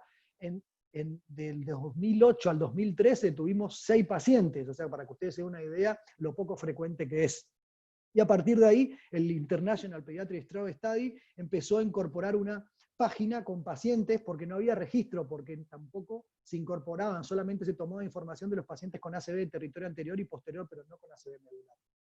La otra situación clínica, u otro ejemplo de ACV, acá les cuento de una niña, una señorita ya casi preadolescente, adolescente, que debuta con convulsiones, con debilidad leve, donde me parecía leve, muy leve, y en el proceso agudo cursaba con un rash, como ustedes ven acá, un rash cutáneo, que tomaba a nivel de la cara, a nivel del resto del cuerpo, eritemato micropapular, extendido por el cuerpo, asociado también a un poco de una lengua con cambios también en sus características, un proceso inflamatorio a nivel de la garganta, y que presentaba, como ustedes ven acá, imágenes bilaterales, isquémicas, ¿no? Bilaterales corticales. Fíjense cómo estas imágenes isquémicas, acá a nivel del hemisferio izquierdo, a nivel del surco, a nivel frontoparietal izquierdo, bien giriforme, ¿no? A nivel del lado derecho también otra, a nivel occipital derecho también otra imagen, acá más clara. Entonces ahí, esto en una imagen de difusión, la imagen de difusión me permite ver de manera temprana el edema de naturaleza vascular. Fíjense acá se ven las imágenes, ¿no? Parieto-occipitales, frontales, múltiples territorios, porque estas imágenes frontales son de territorio anterior. Entonces acá ya no puedo pensar en una tromboembolia cardíaca, porque también tengo lesiones a nivel posterior. Entonces cuando hay compromiso bilateral, anterior y posterior, hay que pensar en vasculopatías, en vasculitis, ¿no? En vasculitis, como era el caso de esta paciente que tenía una vasculitis sistémica, que se manifestó también con vasculitis del sistema nervioso central. Los estudios, si yo encuentro una cardiopatía congénita, o tengo un origen claro del ACV como una cirugía cardíaca, por ahí no es necesario hacer todos los estudios. Si yo no tengo naturaleza clara, voy a tener que hacer estudios cardíacos para descartar cardiopatía congénita adquirida, ecocardio, electrocardiograma para descartar arritmias. Si no tengo una cardiopatía, voy a tener que buscar arteriopatías, entonces tendré que buscar causas inflamatorias, sistémicas, para lupus, FAN, anti-DMA, anticuerpo anticardiolipina, factor reumatoide, anticardiolipinas, anti-beta GP2-1A, infecciones, serologías. Si pienso que puede haber una trombofilia, voy a tener que estudiar factores protrombóticos, proteína C, S antitrombina, proteína G2210A, factor 5 de Leiden, voy a tener que estudiar lipoproteína A. Entonces, la cantidad de estudios va a depender de la claridad que yo tenga de la causa. La generación del ACV en el niño, en general, es multifactorial. Tener en cuenta desde el punto de vista del abordaje, hay un abordaje hiperagudo que es la posibilidad de hacer terapia de recanalización. La terapia de recanalización requiere un equipo de stroke, requiere un grupo de stroke, un entrenamiento con un emergentólogo o con entrenamiento en la guardia para recibir al paciente, porque para colocar TPA, activador de plasminógeno tipo tisular endovenoso, tengo las primeras 4,5 horas, para colocar arterial tengo hasta las primeras 6 horas, y de 6 a 24 horas para hacer la terapia de recanalización por cateterismo, digamos, endovascular. Para ello se necesita un equipo, como les decía recién, para el manejo temprano, la detección temprana. El principal problema que tenemos es que la consulta del paciente llega después de las 6 horas, y la principal demora está dada en la resonancia, que se consigue alrededor de las 24 horas, y más demora es cuando es a la tarde, el ACV, y cuando el paciente viene un viernes para el fin de semana. Entonces, la terapia hiperaguda puede ser muy buena, se utilizan las mismas dosis, se arranca con 0,9 miligramos, el paciente se le colocan 2 vías, una de gran calibre en la guardia. Si hay posibilidades de que se pueda hacer terapia de TPA intravenoso, pero bueno, tener en cuenta que hoy es para un grupo selecto que accede a ese tiempo, pero la posibilidad por ahí está más puesta en la terapia de recanalización, donde tenemos 24 horas y se cree que la ventana pediátrica podría ser mayor por la plasticidad cerebral y por la complacencia de los vasos cerebrales. La única limitación que tiene la terapia de recanalización de cateterismo, digamos, es que si los pacientes son muy chicos, el peso es muy bajo, la luz de las arterias es menor, y si hay una base arterítica inflamatoria, puede limitar el tratamiento. Tener en cuenta que 30-50% de los pacientes con medidas neuroprotectoras, sin hacer ninguna otra intervención, van a andar bien. Entonces yo tengo que elegir bien al paciente que se va a beneficiar de un tratamiento hiperagudo, de recanalizar. ¿Quién se va a beneficiar? El paciente muy severo. El paciente con un PET-NIH, el PET-NIH es la escala de evaluación del paciente con ACV severo, en un paciente que tiene mucho compromiso y que empeora en el transcurso de las horas, ese paciente se va a beneficiar con TPA. Por ahí no llegamos al TPA, pero se puede beneficiar de la terapia de recanalización con cateterismo, sobre todo si tenemos un neurocirujano intervencionista con experiencia, tiene muy buena expectativa de que pueda resultar beneficiosa. La neuroprotección, que son todas las medidas generales que le conté, evitar la hiperglucemia, la hipoglucemia, mantener la presión arterial, la frecuencia cardíaca, control de infección, control de convulsiones, y el tratamiento agudo la primera semana es antiagregación o heparina, eso de acuerdo a cada grupo de ACV y a cada centro. La heparina se usa de 3 a 5 miligramos kilo, el ácido acetilsalicílico, y la heparina se puede utilizar de bajo peso molecular o no fraccionada. Después de esa primera semana va a depender, de acuerdo a la causa, si yo mantengo o no el tratamiento con antiagregación o con heparina por 3 a 6 meses o por un año. Si yo descubro que hay una cardiopatía, y sí, probablemente el paciente va a tener que seguir anticoagulado. Si el paciente tiene un estado protrombótico, va a tener que seguir anticoagulado. Si el paciente tiene una vasculitis, probablemente transitoria va a necesitar por un año más tiempo la antiagregación. Entonces, y la neurorehabilitación temprana mejora el pronóstico y la expectativa. Listo, llegamos hasta acá. Me parece que ahí hice un paneo general. No sé si tienen, si están ahí o se fueron todos. Estamos acá, estamos acá. Ah, bueno, por ahí le metí muy rápido, pero bueno, no sé si me quieren preguntar algo, por ahí me pasé en tiempo, metí mucho dato, no sé. Excelente, Francisco, la verdad, muy, muy bueno todo lo que nos comentaste y clarísimo, y siempre hay más para seguir. Yo tengo algunas preguntitas para hacerte, no sé si después alguien querrá hacer alguna más. Primero me llamó la atención y me gustó mucho lo de la placenta, que es algo que nosotros por ahí no tenemos muy en cuenta. Y también dentro de la anamnesis y los antecedentes, preguntar sobre los movimientos fetales, que sabemos que la disminución son una alerta, pero también los cambios, como nombraste, en la sede perinatal. El tema de la placenta, en Argentina, en La Plata, ¿hay algún banco de placenta, ¿hay algún lugar? ¿Cuál es el manejo habitual? No, por ahí la maternidad donde que más flujo tiene de pacientes, acá en la ciudad, que es la maternidad del Hospital San Martín, por ahí no tiene banco de placenta. O sea, si el paciente tiene manifestaciones agudas, habilitan un espacio donde se puede conservar la placenta y se puede evaluar, pero la diferencia es que en el ACV perinatal el paciente en las primeras horas no va a tener síntomas, entonces esa placenta se va a descartar. Entonces es común que pase eso, porque cuando me avisan y voy a evaluar a los pacientes, no puedo acceder a la placenta. Entonces siempre insistimos con esto en el hospital, la posibilidad de banco de placenta, como lo hacen en otros países, o en otros lugares, donde la placenta, en algunos lugares lo mantienen por más tiempo, pero el periodo ideal son 48 horas, porque no se necesita hacer examen del tejido placentario. Es la conservación, un espacio para conservarlo, para que si el paciente, el recién nacido, tiene síntomas en esas 48 horas, uno pueda acceder para la evaluación. Porque de hecho ese es el objetivo del rooming, digamos, de encontrar o detectar algo que pueda suceder en el periodo de adaptación. Bueno, ahí nos puede ayudar mucho en el ACV, porque detectar ahí tempranamente permite que el paciente tenga muchos beneficios. Por ejemplo, ese paciente, si tiene posibilidades de tener recurrencia porque tiene una cardiopatía congénita, lo puedo estudiar y puedo detectar la cardiopatía congénita. Yo ya sé que tiene riesgo de tener hemiparesia, entonces lo voy a controlar de cerca, que cuando empieza con hemiparesia a los 6-7 meses, empiezo la rehabilitación con kinesiología, con terapia ocupacional. Entonces tengo muchos beneficios de hacerlo.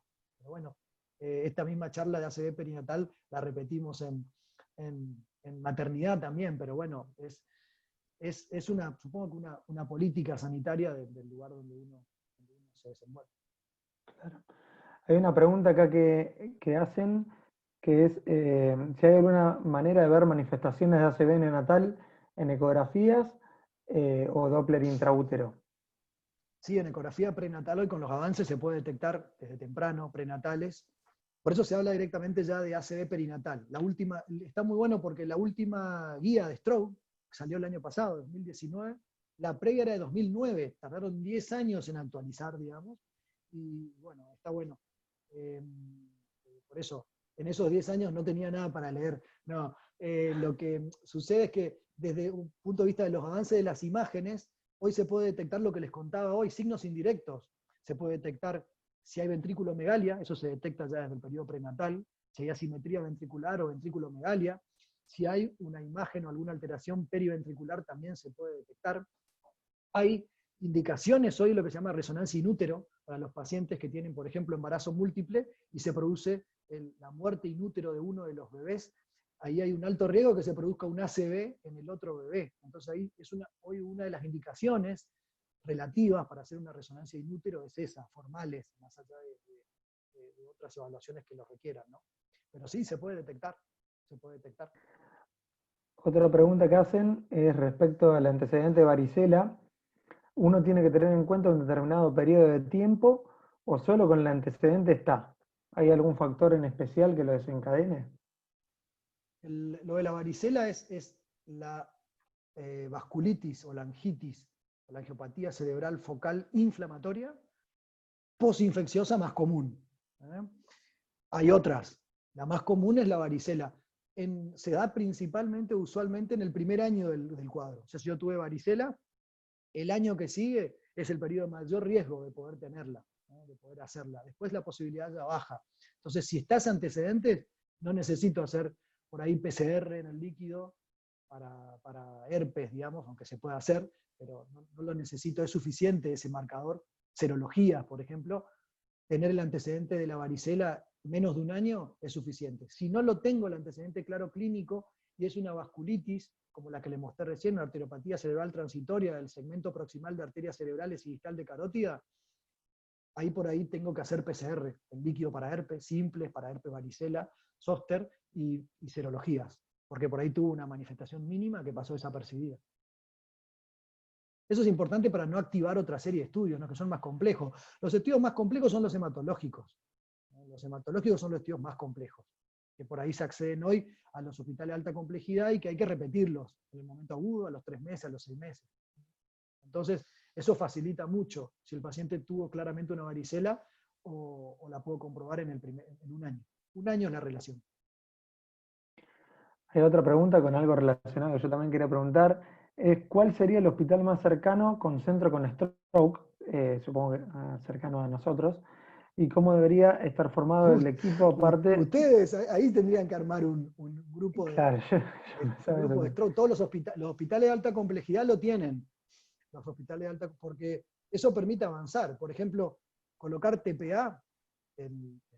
Cuando estuve en un grupo de stroke, dábamos charlas en emergencias para la detección temprana de los emergentólogos o de los médicos que trabajan en la guardia, para la colocación inmediata, si yo sospecho de 2 vías gruesas, porque para pasar el TPA se necesita una vía de grueso calibre, pues se hace un bolo del 10% de la dosis y el 90% se pasan las horas que siguen. Entonces, necesitamos tener una buena vía, el paciente tiene que ir rápido a imágenes y después tiene que ir a la terapia intensiva. Entonces, si ya hay una demora en el acceso al hospital, si después en el hospital demoramos, estas intervenciones se limitan y cambian muchísimo el pronóstico. Y hoy tenemos hasta 24 horas para hacer trombectomía. Si yo tengo una presencia de un trombo claro, una arteria de buen calibre en un paciente de buen peso y con un neurocirujano que haga procedimientos, es muy redituable, lo tengo que aprovechar. Tengo muy buena expectativa y muy buena posibilidad de recuperación clínica de ese paciente y de la zona de infarto. Entonces, y la zona de penumbra. Entonces, pero para eso necesito un grupo, un médico de guardia pediatra, un médico de internación, un médico terapista, un cardiólogo, un hematólogo. Se maneja en grupo, en un grupo de ACV. En los hospitales de alta complejidad lo tendrían que tener, ¿no? Bueno, lo tiene el Garrahan, lo tiene. Dicen Neurólogo, un neurocirujano. si previo al tratamiento hiperagudo tiene que tener una resonancia. Sí, por la resonancia arrancamos. Con la resonancia arrancamos, sobre todo porque estamos hablando de las primeras horas. En una tomografía, la tomografía me va a dar información, me va a descartar rápidamente un ACV hemorrágico. Que ahí yo veo que es hemorragia, neurocirujano, directo. Eso ya es patrimonio neurocirujano, nos va a orientar, va a definir, nos va a dar toda la terapia y va a definir lo que hay que hacer. Ahora, la resonancia, si es una isquemia, yo no voy a ver en las primeras horas, probablemente no vea signos que sean claros en una tomografía. Por eso necesito una resonancia de cerebro con difusión, con ADC-MAP y con difusión, para ver justamente en las 4 horas de evolución, las primeras 4 o 5 horas, lo que me deja ver la resonancia con difusión. Ahí va a ver que hay un edema producto o relacionado a un ACV de naturaleza isquémica. Entonces sí, la resonancia, y con eso arrancamos todo lo otro. Pero fíjense que tenemos hasta 24 horas hoy, porque hasta las 24 horas puede venir el neurocirujano intervencionista a hacer la trombectomía. ¿Cuál es el pronóstico de los pacientes con enfermedad de Moya-Moya? Y el pronóstico depende del tratamiento oportuno. El tema y lo discutido hoy es el tratamiento oportuno. El tratamiento oportuno no está recomendado en etapas tempranas, cuando el paciente tiene buen funcionamiento global y no tiene circulación por ahí colateral y tiene un infarto unilateral y no tiene obstrucción de grandes arterias, está empezando su cuadro, probablemente ahí no sea la indicación. Pero ahora nunca un paciente que ya tiene un compromiso bilateral, cognitivo, con oclusión de arterias de calibre, con organización ya de red vascular colateral que le genera movimientos involuntarios, infartos múltiples, bueno, ahí la ideal es definir un lugar intermedio. Para eso justamente uno trabaja en equipo, con un neurocirujano, con un hematólogo, con un cardiólogo, el neurólogo, todos definen el momento más oportuno. ¿Cómo lo identifico tempranamente con esos cambios que les conté? Cuando yo veo en una arteriopatía bilateral, cuando el paciente tiene comprometido arterias de mediano calibre bilaterales, cuando el paciente tiene sobre todo comprometido la porción de la carótida, más que la... Vieron que el paciente con arteriopatía cerebral transitoria que le mostré respetaba un poco la carótida, tomaba bien, más la cerebral media y la anterior. Entonces, en esas situaciones tengo que estar alerta y ahí empezar a considerar la posibilidad de una arteriopatía progresiva. Y ahí empezar a considerar ya la posibilidad de una revascularización. ¿Qué cirugía y el momento más oportuno? Eso se decide en equipo. El pronóstico en esas situaciones es bueno. En la situación final no, el pronóstico es malo. Donde el paciente ya tiene infartos bilaterales, tiene un compromiso cognitivo bilateral, donde tiene déficit motor, donde tiene movimiento involuntario porque la red colateral le roba la sangre a los ganglios de la base, alteración motora, cognitiva y conductual. En esa situación el pronóstico por ahí no es tan bueno. Lo ideal es hacerlo en el momento oportuno. Eso da buen pronóstico. En el tratamiento del paciente en la urgencia con un ACV, bueno, actualmente nosotros no tenemos disponibles estas terapéuticas de revascularización o de trombolisis. ¿En qué momento, cuál sería el momento indicado para indicarle heparina o aspirina según tu criterio? O sea, tiene que ser urgente, puede ser el Una vez que otro uno día. confirma el ACV isquémico, yo confirmo un ACV isquémico, el paciente o se puede antiagregar o se puede anticoagular por esa primera semana. Mientras vos estás estudiando si es cardioembólico, si es una arteritis, si es una disección. Entonces el paciente, ¿y de qué va a depender? Va a depender de la familiaridad que estemos con lo familiarizado que estemos con el proceso. Pero en esa primera semana algunos centros antiagregan y otros centros anticoagulan. Pero en la primera semana hacen terapia, lo que se llama manejo agudo, tratamiento agudo. Después de ahí, uno define cómo seguimos. Si fue una cardioembolia producto de una cardiopatía congénita que no la vamos a corregir, que va a persistir y va a necesitar ser anticoagulado el paciente. Si el paciente tiene una vasculitis transitoria, y es probable que siga antiagregado con aspirina hasta que se acabe la vasculitis. Las vasculitis se organizan, las transitorias, entre los 6 y 12 meses. Cuando tiene una resonancia normal, sin vasculopatía, se saca la aspirina. La aspirina no ha sido asociada a efectos graves cuando se usa de manera preventiva para el stroke, ni a hemorragias digestivas, ni a síndrome de Reye. No está descrito ningún paciente con síndrome de Reye por haber estado en tratamiento con aspirina preventiva para ACV. O sea que los riesgos, lo más común es que puedan hacer una gastritis. Pero si no, en principio, lo que les recomendamos muchas veces es cuando hay una infección, que lo pueden suspender para evitar el síndrome de Reye, pero en realidad no habría necesidad, digamos, porque no está demostrado ningún caso de niños que reciban dosis preventivas que hayan hecho un síndrome de Reye o una hemorragia digestiva por aspirina. Bueno, no sé si alguien tiene alguna otra pregunta en el chat o que quiera hablar. Acá yo. Hola, Pancho, ¿qué tal? ¿Cómo andás? Te Hola, habla ¿cómo va? Nazareno, te habla. ¿Cómo andás, Nazareno? ¿Todo bien? Te vi, Me te vi en encantó. el Zoom de la diplomatura de neurofisiología. Viste, bueno, somos famosos. Escúchame, me encantó la clase primero. Para mí, que estoy en la Resi de Neuro, me encantó. Buenísima, casos muy interesantes. Y ahora, como colega, te pido tu opinión respecto al uso de los protocolos, los famosos protocolos de estudio de ACV, porque recientemente ahora tenemos internada una nena con una sospecha, un cuadro bastante claro de moyamoya, y una de las Resi me preguntó qué me parecía a mí, o si tenía algún protocolo para pasarle. Puedo tener alguno, existen, pero tengo por ahí mi opinión y me gustaría saber más la tuya, que es mucho más formada y tenés más experiencia. ¿Qué opinás de los protocolos para estudiar una ACV de entrada? Bien. Lo que está descrito es que cuando más, digamos, uno más, que en realidad la ACV en pediatría usualmente es multifactorial. Es decir, que uno, generalmente el paciente que tiene cardiopatía congénita, cuando hace una ACV, es porque en ese momento probablemente a la cardiopatía se le agregó o fiebre, o se le agregó deshidratación, o se le agregó poliglobulia, o se le agregó otro factor que en ese instante facilitó el ACV, o un estado protrombótico. Entonces, en esas etapas agudas, uno puede hacer un estudio ampliado de factores protrombóticos. Si no tiene bien clara la causa, uno dice, bueno, es una arteriopatía progresiva. La más común es el moya-moya. Bueno, pero pueden haber otras vasculopatías progresivas y que entonces ahí uno tendría que descartar vasculitis sistémicas o vasculitis primaria del sistema nervioso central. Entonces ahí uno empieza a hacer otros estudios inflamatorios. En general, si uno tiene bien claro, y nos pasa eso con el ACV secundario cardiopatía congénita, por ahí uno no amplía tanto el estudio de los factores protrombóticos o de los factores inflamatorios, y principalmente en los pacientes con arteriopatías o de causa o etiología desconocida, el ACV ahí sí va a haber que recurrir a estudios amplios de estado protrombótico, de procesos inflamatorios, como mostraba la última paciente con una vasculitis, que fue el debut de un lupus, una paciente con un lupus, que tuvo una vasculitis sistémica y que hizo una vasculitis del sistema nervioso central.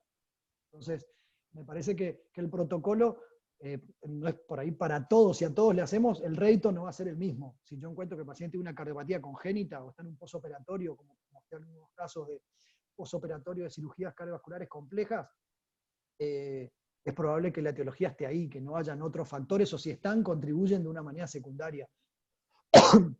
¿Qué significa que contribuyen de manera secundaria? Que si a todos los pacientes le hacemos estudio protrombótico en la etapa aguda en los primeros 3 meses, un alto porcentaje me va a dar positivo, sobre todo a nivel de proteína C, S, a nivel de tetrombina, pero después cuando le repetimos a los 3 meses, a los 6 meses van a dar negativo. No van a ser verdaderos pacientes con estado protrombótico sostenido para anticoagular o antiagregar. Entonces, en general, si hay una causa clara, uno puede no hacer necesariamente todos los estudios. Siempre el ACV igual es como llama siempre mucho la atención en los chicos y desde el punto de vista de la evaluación y el estudio, entonces uno quiere también estudiarlo de manera completa, evaluarlo completamente. También hay, siempre por ahí uno le teme un poco a la antiagregación o a la anticoagulación. Bueno, por eso les contaba hoy que no hay caso descrito también de efectos adversos severos asociados a la antiagregación o a la antiagregación para prevenir la recurrencia. O sea, si uno por ahí dice, bueno, no me animo a manejar la anticoagulación sin hematología, y no tengo hematología hasta el lunes, hasta el martes, el paciente se internó el viernes, bueno, se puede antiagregar, y el paciente que antiagregado y tiene igual beneficio que anticoagularse. El tema después va a ser a la semana. Cuando yo definí, ahí sí está bueno con hematología, definir bien qué voy a hacer, de antiagregar o anticoagular. Me fui de la rama, pero bueno, es un poco lo... No, perfecto. O sea, Hay muchos cuando protocolos. uno tiene la causa clara, creo que es innecesario malgastar tiempo, recursos, y obviamente está el nene en el medio para estudiar otras causas. Obviamente el ACV es una situación muy crítica, es una situación muy grave, y que merece descartar las causas infrecuentes cuando no hay una causa clara. Así que también eso hay que contrastarlo en el medio en el cual nosotros nos desenvolvemos, que es el medio público, donde el acceso a muchos métodos complementarios a veces es casi inalcanzable. Así que nada, me encantó, estamos totalmente de acuerdo. Gracias. Gracias.